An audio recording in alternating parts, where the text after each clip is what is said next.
Hello दोस्तों, स्वागत है आपका अपने यूट्यूब चैनल नौकरी स्टेशन पर। और आज मैं आपके लिए एक नई वैकेंसी लेकर आया हूं जो कि निकली है एसएससी के थ्रू एसएससी सीएचएसएल की। यदि आपने केवल 10+2 पास कर रखा है तो आप इस फॉर्म को भर सकते हैं।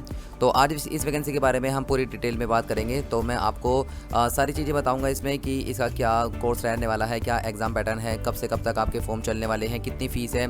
तो इन सब के बारे में आज हम डिटेल में बात करेंगे। तो चलिए शुरू करते हैं। शुरू करने से पहले एक रिक्वेस्ट है, यदि आपने अभी तक चैनल को सब्सक्राइब नहीं करा है तो आप चैनल को सब्सक्राइब कर दीजिए और जो साइड में बेल का आइकन आ रहा है इसे भी प्रेस कर दीजिए ताकि आने वाली वीडियो का नोटिफिकेशन आपको सबसे पहले मिले। तो चलिए स्टार्ट करते हैं। तो सबसे पहले हम यहाँ पर डेट की बात कर लेते हैं। तो जो आपके फॉर्म स्टार्ट हो रहे हैं वो 9 मई 2023 से स्टार्ट होंगे और 8 जून 2023 तक आपके चलने वाले हैं। ठीक है, तो इसकी जो लास्ट डेट रहने वाली है वो 8/6/2023 रहने वाली है। जो आप पेमेंट कर सकते हैं वो 10/6/2023 तक आप कर सकते हैं। ठीक है, तो यहाँ पर आप देख सकते हैं कि टीयर 1 की जो डेट दे रखी है, यानी कि जो आपका पहला पेपर होगा वो अगस्त में होगा 2023 में। तो आप इसकी तैयारी को अभी से स्टार्ट कर दीजिए। अगर आप चाहते हैं कि मैं एक तैयारी से रिलेटेड मैं वीडियो बनाऊं तो आप नीचे मुझे कमेंट में ज़रूर बताइएगा। कल को मैं इससे रिलेटेड एक ऐसी वीडियो बनाऊंगा कि आप इसकी तैयारी को कम समय में कैसे बेहतर तरीके से कर सकते हैं, क्योंकि मैंने भी एसएससी की तैयारी करी है और मुझे पता है कि कहाँ पर कौन सा सिलेबस काम आता है, कौन सी बुक काम आती है। तो वो मैं आपसे कल डिस्कस कर रहा हूँ। तो चैनल को ज़रूर सब्सक्राइब करिएगा ताकि आने वाली वीडियो का नोटिफिकेशन आपको सबसे पहले मिले। चलिए इसके बाद हम पे स्केल की बात कर लेते हैं। तो इसमें 3 पोस्ट है हमारे पास। सबसे पहली है एलडीसी की, लोअर डिवीज़न क्लर्क, और जीएसए की, और एक है हमारे पास डीईओ की। तो सबसे पहले हम एलडीसी यानी कि लोअर डिवीज़न क्लर्क और जीएसए जूनियर सेक्रेटरीट असिस्टेंट की बात कर लेते हैं। तो ये लेवल 2 की पोस्ट है जो कि आपको लेवल 2 के अकॉर्डिंग इसमें पे स्केल देखने को मिलेगा, जो कि 19,900 से लेकर 63,200 तक है। इसके बाद इसमें काफ़ी सारे अलाउंसेस भी जुड़ते हैं, जैसे कि हमारे पास एचआरए हाउस रेंट अलाउंस, इसके बाद टीए ट्रांसपोर्ट अलाउंस, और इसके बाद होता है डीए डियरनेस अलाउंस, और काफ़ी सारे अलाउंसेस और अदर जुड़ते हैं। तो जो आपकी सैलरी इसमें लगभग बैठती है तो आप 30,000 के प्लस ही इसमें अपनी सैलरी जो है मानकर चलिएगा। और इसके बाद है हमारे पास डीईओ की पोस्ट जो कि डाटा एंट्री ऑपरेटर की है। ये लेवल 4 के अकॉर्डिंग आपको पे स्केल मिलेगा। तो ये 25,500 से लेकर 81,100 रुपये तक है। और इसके साथ इसमें काफ़ी सारे अलाउंसेस जुड़ते हैं जो कि मैंने आपको ऊपर बताए थे, एचआरए, टीए, डीए। तो जो इसकी सैलरी बैठती है वो लगभग 35,000 के अराउंड आपकी सैलरी बैठती है। इसके बाद हम वैकेंसी की बात कर लेते हैं। तो जो यहाँ पर टोटल वैकेंसी है आपकी 1600 वैकेंसी रखी गई है। तो पिछली बार से काफ़ी कम वैकेंसी है, लेकिन कोई बात नहीं, जितनी वैकेंसी है आपको तो सिर्फ एक ही वैकेंसी लेनी है। तो आप एक पोस्ट पर अपनी नौकरी पक्की समझिए। तो आप इस तरह से तैयारी करिए कि आपको एक नौकरी मिल जाए। तो 1600 पोस्ट है, उसमें से एक आपको लेनी है।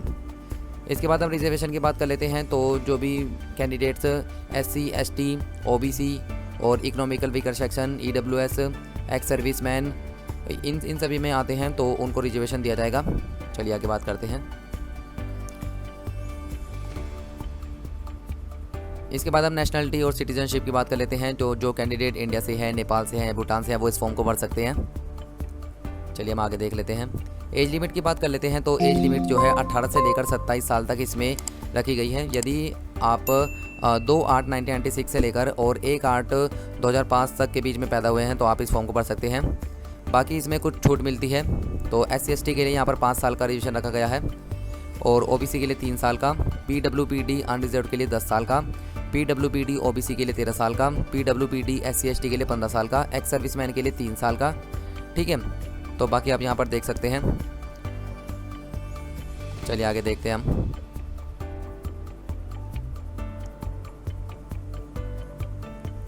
तो ये कुछ ज़्यादा इंपॉर्टेंट बातें नहीं है, केवल मैं इस वीडियो में आपको जितनी भी इस जॉब से रिलेटेड इंपॉर्टेंट बातें हैं सिर्फ वही आपको बताऊँगा। तो यहाँ पर देख लेते हैं सर्टिफिकेट से रिलेटेड।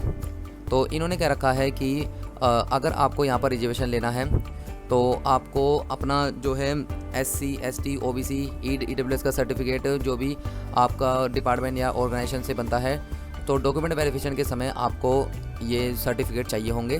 तो आप इन्हें अभी से बनवा के रख लीजिए। चलिए आगे देखते हैं।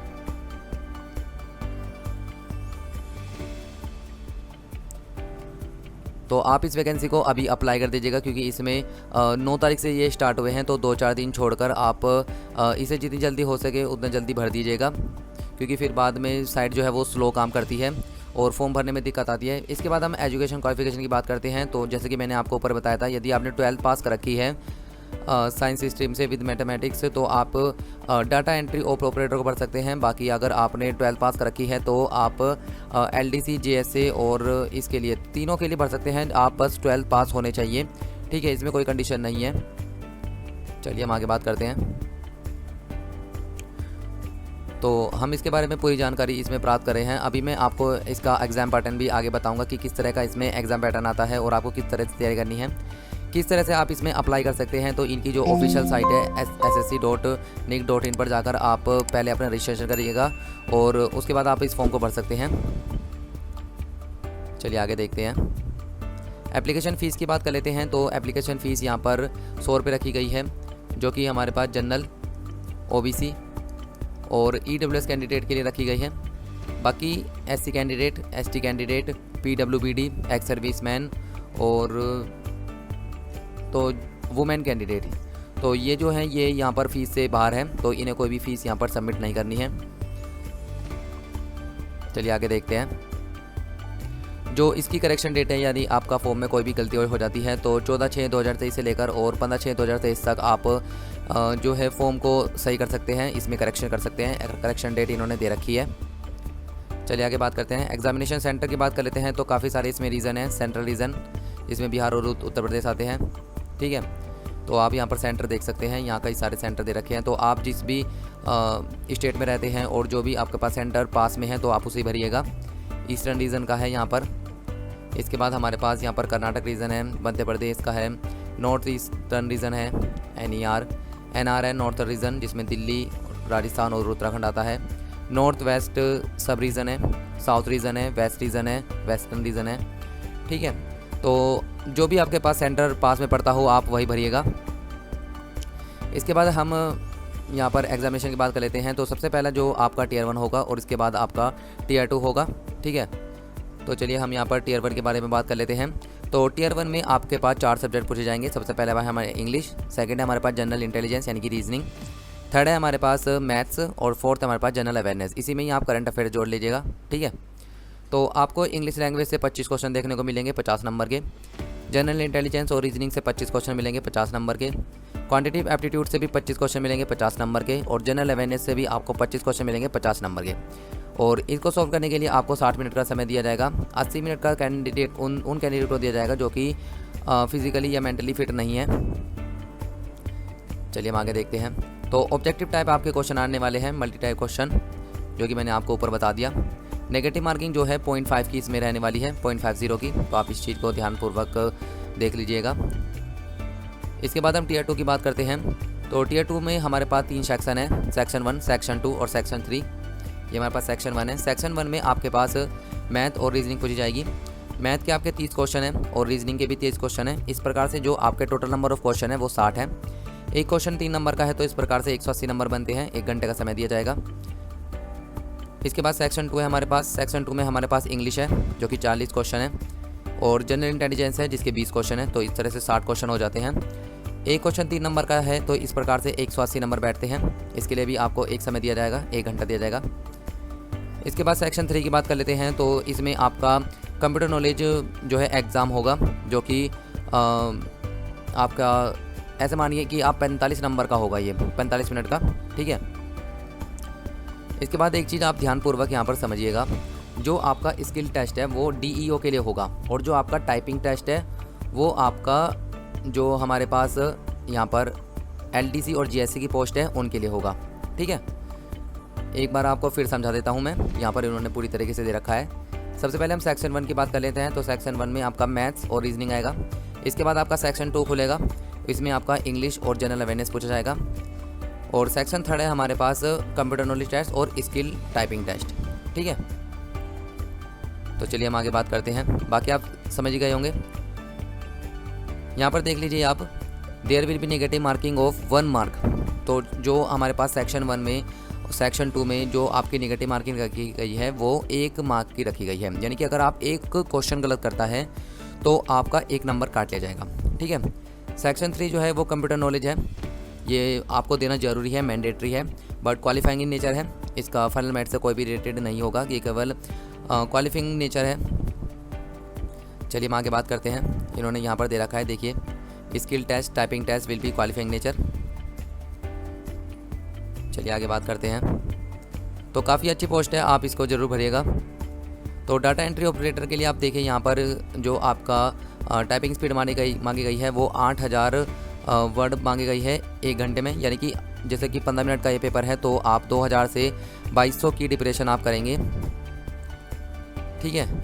इसके बाद LDC की बात कर लेते हैं। तो यहाँ पर इन्होंने साफ लिख रखा है 35 वर्ड पर मिनट आपको टाइपिंग स्पीड इसमें चाहिए।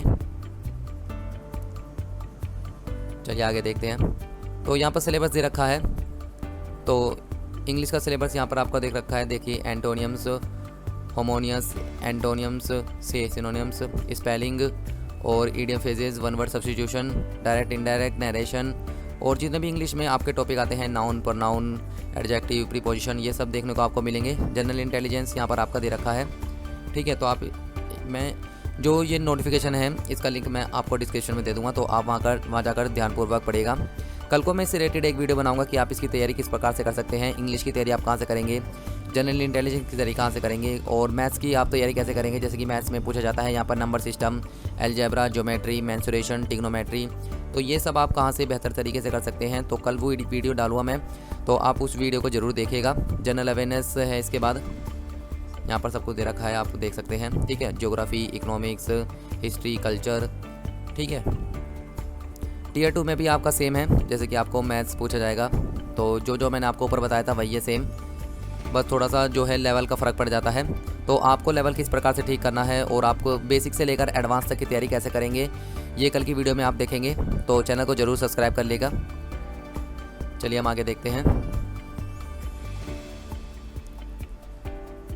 तो आगे कुछ ज़्यादा इम्पोर्टेंट नहीं है, बाकी आप जब फॉर्म भरेंगे तो आपको धीरे धीरे चीज़ें पता चलती रहेगी, ठीक है। तो ये थी हमारी आज की वीडियो और आज का नोटिफिकेशन। तो अगर आपको ये वीडियो पसंद आई हो तो आप इसे ज़रूर लाइक करिएगा, अपने दोस्तों के साथ शेयर करेगा, और अगर आपने मेरे चैनल को सब्सक्राइब नहीं करा है तो आप चैनल को ज़रूर सब्सक्राइब कर देगा। दोस्तों आप हमें इंस्टाग्राम पर भी फॉलो कर सकते हैं, आप इंस्टाग्राम पर जाकर हमें वहाँ फॉलो कर लीजिए, ताकि जो भी नई वैकेंसी आई वो हम इंस्टाग्राम पर सबसे पहले डाल देते हैं। अगर आप यूट्यूब वीडियो भी नहीं देख पाते तो आप वहाँ के नोटिफिकेशन से जो है वैकेंसी जो भी निकलती है नई, उसे तो भर ही सकते हैं, ठीक है। तो मिलते हैं नेक्स्ट टॉपिक के साथ नेक्स्ट वीडियो में।